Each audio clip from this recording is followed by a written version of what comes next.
Welcome to the couch, episode 2. Here we go. I thought the last episode I suppose I just said to people stop drinking and be happy. I mean, I didn't really give you any tools to maybe implement to try and stay sober or to get sober. And to be honest, I don't really know if I'm the person to give you the tools or the answers to getting sober. I can only talk from my own personal experience. I would say, I think for me, it just became about the time. You just know it's the right time. You know it's now. There's just something that changes inside of you. You feel different about it. You know the time's up. You know that you have to make a change. And you know that it's not benefiting you anymore, the way your relationship with alcohol or substances or just your lifestyle. It just isn't aligning anymore with you. And I think you just feel that inside, and that's probably the first sort of initial idea or understanding that you get to realize that things have to change. I mean, when you're in the sober journey or being sober and in sobriety, it's just about getting to the next day. That's basically it. You will get cravings. You will want to go back. You will miss that old lifestyle, the social lubricant of, having a few drinks and going out and having a laugh and chatting to people. But that's already there inside of you. That's already in you. It's just the alcohol helps that come out, and it's trying to learn to be comfortable with that person without any sort of Dutch courage, without having any alcohol inside of you, any substance inside of you to bring that to the forefront. So it is there. That person inside you that you want is there. And I think when I do think about having a drink again, or having one of those nights, I just weigh it up. I just weigh up the outcome. What's tomorrow going to look like if I do that? And it's never a good picture. Do you know what I mean? It's never an outcome I want. So why would I do it? It doesn't make any sense, does it? So I think that's probably the biggest one for me, is just reminding myself of the situations that it used to cause and the feelings it used to make me feel, and just the unnecessary stress and pain it caused everyone else that was involved in my twister. Do you know what I mean? When I just sucked into my alcoholic black hole, or alcohol induced black hole, just suck you in, just ruin it. So I think that's for me really what helped me. And again, I don't know if I would have found it as easy. I'm not saying it's been easy. I don't think I would have found it as easy is the only way maybe we can say it. I don't think it would have went as smoothly had I not been medicated, had I not had the diagnosis for ADHD. I think that has allowed me to focus more on other aspects of my life and sort of get away from all the stuff that wasn't good for me. And that's been somewhat of a blessing. But I'll tell you what, today the medication has been kicking my ass. Like, really been kicking my ass. And I don't know if anyone else is on medication for ADHD. I'm right now on Elvance. I've been on Elvance for about 230 odd days now. And before that I was on Ritalin or Medaneth, Adderall, similar sort of medication. I was on that for 50 days. So, I'm nearly 300, my maths, yeah, I'm nearly 300 days in on medication. So I feel like I've got enough data to back up what I'm talking about from my own experiences anyway. And yeah, the medication takes kicking my ass, and it's confusing because, like I said, you do 230 odd days on it, and you get these days where sometimes you take the medication, it just hits you so hard, and I feel like I've been gurning all day, or like I've been, just wired. Like I've been wired, like just really like, like just doing loads of stuff or crazy thing, or just every scatty. You know what I mean? Just everywhere, and you're like, "Ooh, calm down." And I just I'm trying to figure out why. Why do you have? Because it's the same medication, it's the same dose that I have every day. So it's not as if anything's changing in that sense. But sometimes you take it and it's like, boom, you're fucking here. And other days you take it and it's a nice little coast and you float around, do your bits and you're calm. And other days it feels, yeah, it just like ramps it right up and I'm all over the place. I don't know if that's a thing with Elvance or if it's a thing with anyone else, if it's a personal thing or if it's not. It'd be interesting to know how your journey's going and what your sort of reactions are to the medication, because the Mednef for me, or Ritalin, Adderall, just was a nightmare. That was the worst 50 days of my life. I couldn't handle that. And I think it's different strokes for different folks, and Elvance has been great for me. And I don't think without the medication, like I said, I'd be as far as I am now with the sobriety. I think this has helped me stay on track a hell of a lot. 'Cause I don't even get cravings anymore. I don't even really smoke as much as I used to. Do you know what I mean? That's my only vice now is, just rolled cigarettes. And even then I don't smoke as much. I don't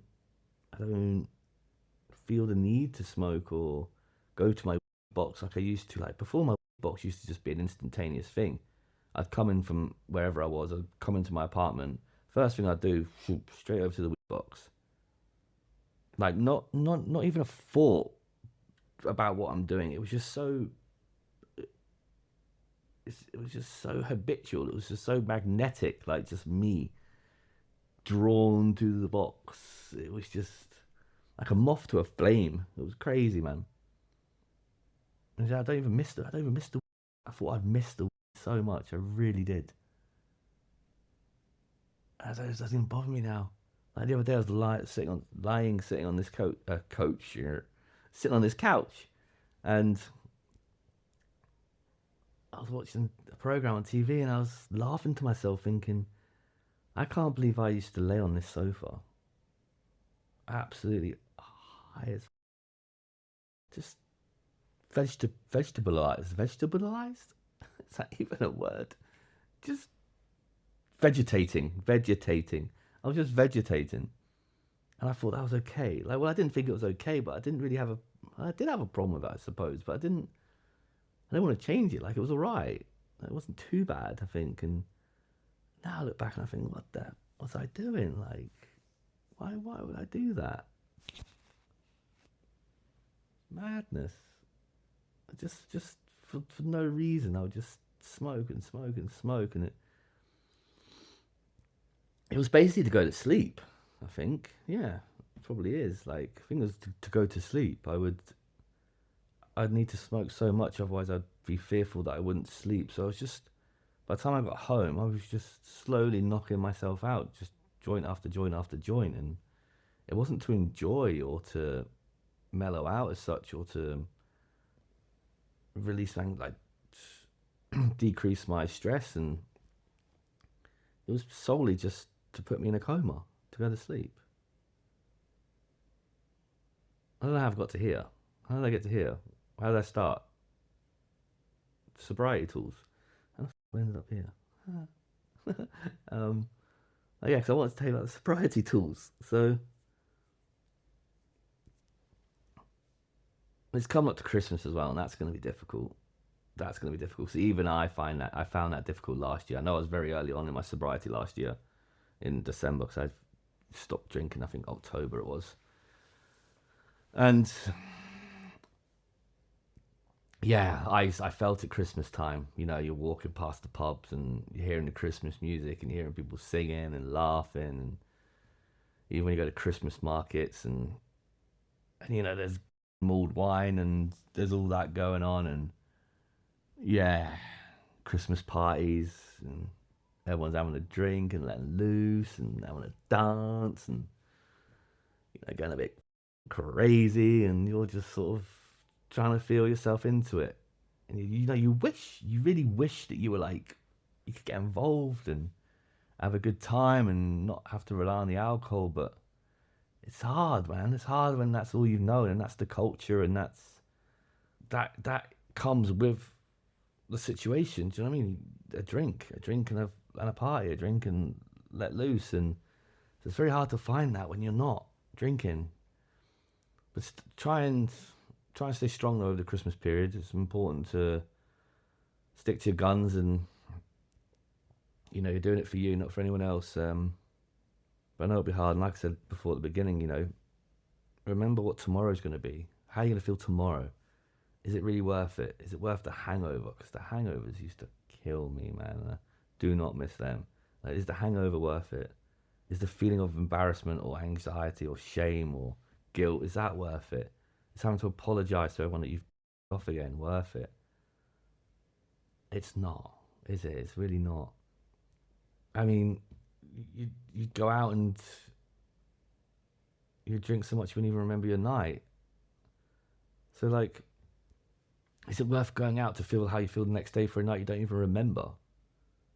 Like, that doesn't make any sense, does it? But we did it. I did it. You probably still do it, or you did it. But it's madness, isn't it? Like, why would you suffer so much the next day for a night you can't remember? Just think about it. It doesn't. It's nonsensical. It doesn't make any sense. Another big important one is probably finding something to occupy your time.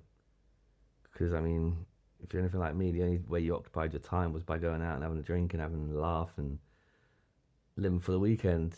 Work all week and smash it all weekend. And I think it's trying to substitute that for something else that's a bit more constructive for you. Luckily for me, this is where I'm putting all my focus and energy now. Like, if I was still the way I was, this wouldn't be a thing. I wouldn't be here. You wouldn't be watching me. I wouldn't have the podcast. I wouldn't be chatting to all these amazing people. Like, none of it would be possible. None of it would be a thing. Absolutely no chance. So sobriety's given me that. Do you know what I mean? And it can give you the time to work on whatever it is you want to work on. Something that you've always wanted to do or become or start. It's mad, isn't it? How alcohol or just any sort of substance abuse just takes so much away from us. We don't even realize at the time. We think we're living. We think we're having the best time of our lives. And we're not. We're just wasting ourselves. We're just wasting away. We're just giving up on so much opportunity for ourselves. I'm not preaching to you. I'm realizing it right now as well as I'm talking. That's the mad thing as well. It's crazy, isn't it? It's crazy. So yeah, a hobby or something to occupy your time rather than drinking. And then when you go to social events, that's the tough one. It is tough. And I don't have much advice for you on that, to be honest. It's a slog. It can be a real slog. And you just have to get through it at the beginning. You just have to keep going. You just have to get through it. I mean, people say, well, just, get a non-alcohol beer or, get a Coke or... I know it's not the same. Do you know what I mean? It isn't the same. But you see, every time you do that, though, do that. Here I go again. Do that. Every time you do that, you'll get easier. And the easier it becomes, then the more relaxed you'll be. And then you'll be able to be that person that you want to be in these environments. Don't get me wrong, I was at a wedding in May just gone. And I was there and I felt so out of place. I really wanted, we first got there and everyone's on the terrace, and they're having a cigarette and everyone's got a bottle of beer or a glass of wine or champagne or whatever. And I'm sat there and I'm looking around and I'm thinking, I'm having my rollie, obviously, but I'm just thinking I could really do with a beer now, just be part of the crowd, part of the group, and not feel so left out, yeah. But, your friends know what you're going through, you know what you're going through, so you just kind of, again, you stick at it. But I'll tell you something though that came from that night, just popped in my head there, is I was sober, obviously, the whole night, and I'll always remember it. One thing I'll take away from that night is being able to watch my girlfriend singing and dancing away on the dance floor and having the time of her life. And I can remember that. I'll remember that forever now because I wasn't drunk. And instead of her having to worry about my drunk ass or what I'm gonna do or how I'm gonna behave or if I'm gonna kick off at any moment or if I'm gonna ruin the wedding or if I'm gonna do or say something stupid, she could relax and she could be in the moment and she could finally have fun for herself and let her hair down without having to worry about me. And I got to witness that. I got to witness her having the time of her life. And that wouldn't have been possible had I been drinking. I wouldn't have remembered any of it. I wouldn't have been able to see that. I wouldn't have been able to see the joy in her face. And to me, that's worth more than anything, more than any drunken night, more than any amount of beer or alcohol or whatever else to put in my body. Knowing that I can be present for the people around me that I love and to be able to remember these moments forever. All these important moments that I've probably missed in the past because I've been so fucked up. Been so messed up. And I remember these things. And those are the things that I take with me when I'm sticking to this sobriety is I'm here. And I'm present.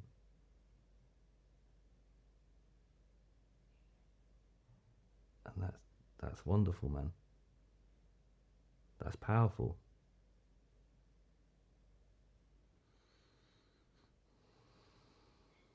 So don't give up on yourself and don't give up on the sobriety. It is tough. The beginning is hard. You think you're going mad. You're losing yourself a little bit.